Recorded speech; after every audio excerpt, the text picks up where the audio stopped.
सर्वांना जय महाराष्ट्र.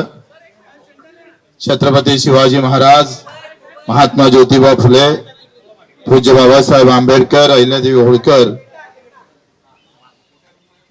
यांना नतमस्तक होतो. खरं तर आज राष्ट्रसंत तुकडोजी महाराजांची जयंती आहे. त्या जयंतीच्या सर्वांना शुभेच्छा देतो. राष्ट्रसंतांनी आपली ग्रामगीता लिहिताना ते शेतकऱ्यांना अर्पित केली होती. त्यांच्या पहिल्या पेजवर शेतकऱ्याचा हल हे सगळं चित्र रेखांकित केलं होतं. तर योगायोग फार चांगला आहे. ज्या वंचित घटकांसाठी ग्रामगीता लिहिली त्यांच्या जयंतीच्या दिवशी आज आम्ही धनुष्यबाण शिंदे साहेबांच्या नेतृत्वात शेतकरी आणि दिव्यांगासाठी मजबूतीने उचलल्याशिवाय राहणार नाही.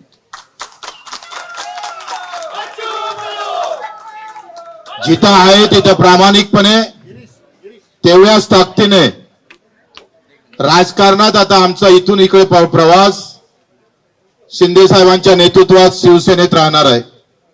सुरुवात शिवसेनेची झाली आणि आता हा शेवटचा जो आम्ही पाहतोय 15-20 वर्ष जे काही राजकारण असेल ते सुद्धा शिंदे साहेबांच्या नेतृत्वात शिवसेनेतच राहील अशी ग्वाही देतो.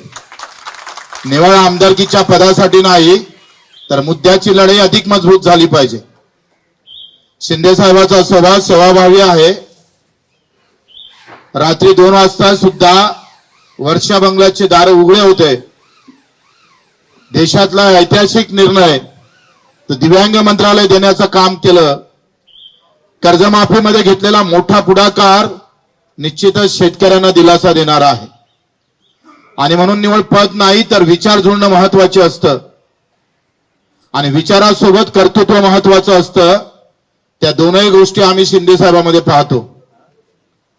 आणि म्हणून आपण पाहतो का ही लढाई फक्त पदापुरतीच मर्यादित राहणार नाही तर आम्ही जे मुद्दे दिले मग दिव्यांगाचं बळकटीकरण असेल, मंत्रालयाचं पेरणी ते कापणीपर्यंत सगळे कामं असेल, शेतकऱ्यांची मजुरांची असेल, हमी भावाची लढाई असेल, आमच्या विधवा भगिनीची लढाई असेल, कामगारांची लढाई असेल आणि युवकांच्यासाठी एक वेगळं धोरण, या सगळ्या बाबतीत ही चर्चा झाली आणि मुद्द्यावर चर्चा करून आपण हा निर्णय घेतलेला आहे.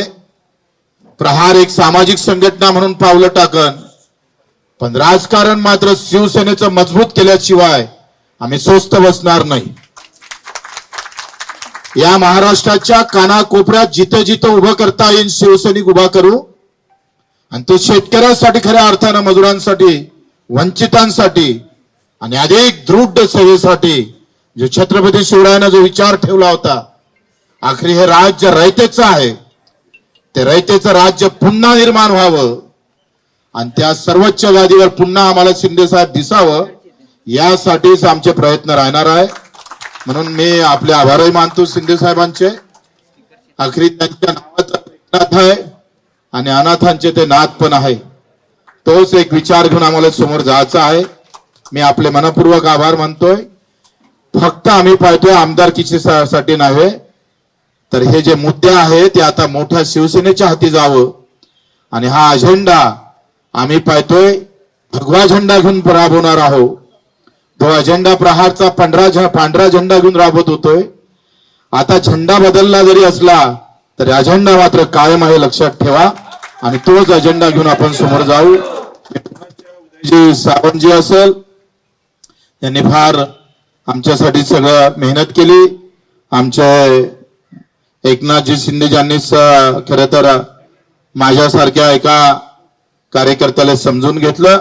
आपण सर्व कार्यकर्त्यांनी सुद्धा या सगळ्या अगदी वेळेवर सगळे मुंबईतले कार्यकर्ते इथे उपस्थित राहिलात आणि 25 वर्ष एकनाथजी आम्ही स्वातंत्र्य म्हणजे मी 4 वेळा अपक्ष निवडून येणारा मला वाटते महाराष्ट्रात माल्याशिवाय दुसरा नाहीये.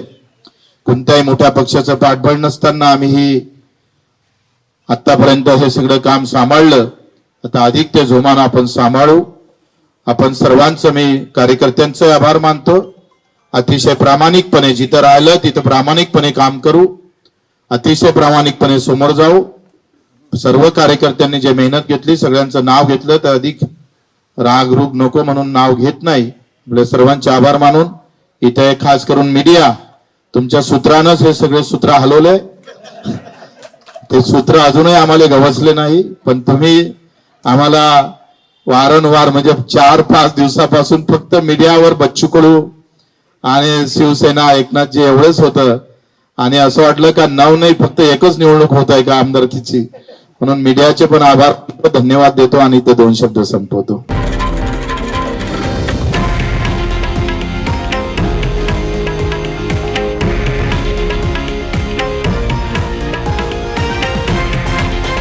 हे आहे देशातील नंबर 1 न्यूज नेटवर्क आणि आपण पाहत आहात TV9 मराठी, एकमेव.